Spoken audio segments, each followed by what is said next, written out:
পদ্মা পারে যে ফের গণতন্ত্রের প্রহসন হলো তা কিন্তু গতকাল আবারও সামনে এলো। জেলবন্দি সন্ন্যাসী চিন্ময় কৃষ্ণ দাস তার জামিনের মামলার শুনানি এগিয়ে আনার আবেদন করেছিলেন একজন আইনজীবী, কিন্তু চট্টগ্রাম আদালতে শুনানি হলো না।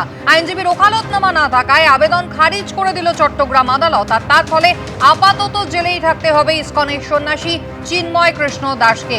সন্ন্যাসী চিন্ময় কৃষ্ণ দাসের জামিনের শুনানি এগিয়ে আনার জন্য যিনি আবেদন করেছিলেন, প্রথম আলোর প্রতিবেদন অনুযায়ী আবেদনে বলা হয়েছিল মিথ্যে এবং বানানো মামলায় সন্ন্যাসী চিন্ময় কৃষ্ণ দাসকে গ্রেফতার করা হয়েছে। তিনি একজন সন্ন্যাসী, তাছাড়া তিনি একাধিক রোগে আক্রান্ত। নিরাপত্তার কারণে ৩রা ডিসেম্বর তার আইনজীবী শুভাশিস শর্মার শুনানিতে অংশ নিতে পারেননি।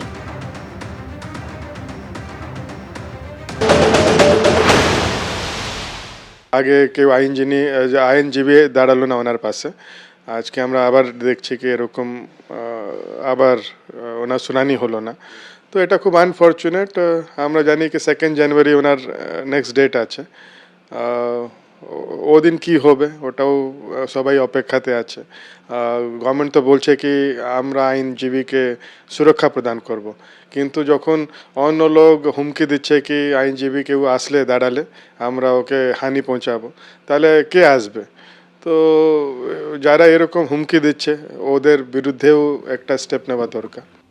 আইনজীবী রবীন্দ্রনাথ ঘোষ, যিনি আপিল করেছিলেন যাতে জামিনের মামলার শুনানিটা আগাম করা যায়, তিনি দাবি করছেন তাকে মারধর পর্যন্ত করা হয়েছে। আদালত সূত্রে খবর, সুপ্রিম কোর্টের আইনজীবী অ্যাডভোকেট রবীন্দ্রনাথ ঘোষ সন্ন্যাসী চিন্ময় কৃষ্ণ দাসের জন্য আবেদন করলে প্রচুর হইহট্টগোল শুরু হয়। জেলা আইনজীবী সমিতির প্রায় শতাধিক আইনজীবী আদালতে উপস্থিত হয়ে বিক্ষোভ দেখাতে শুরু করেন।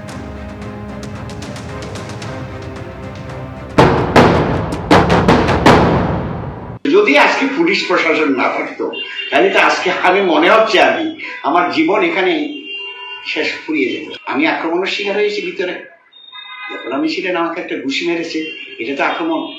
আচ্ছা, শুধু শারীরিকভাবে আক্রমণ নয়, শুধু আমাকে মৌখিকভাবেও আক্রমণ করেছে ডিউ টু রিলিজিয়াস ফেথ। আমি বলবো এটা আমার ধর্মীয় কারণে এই হামলাটা হচ্ছে।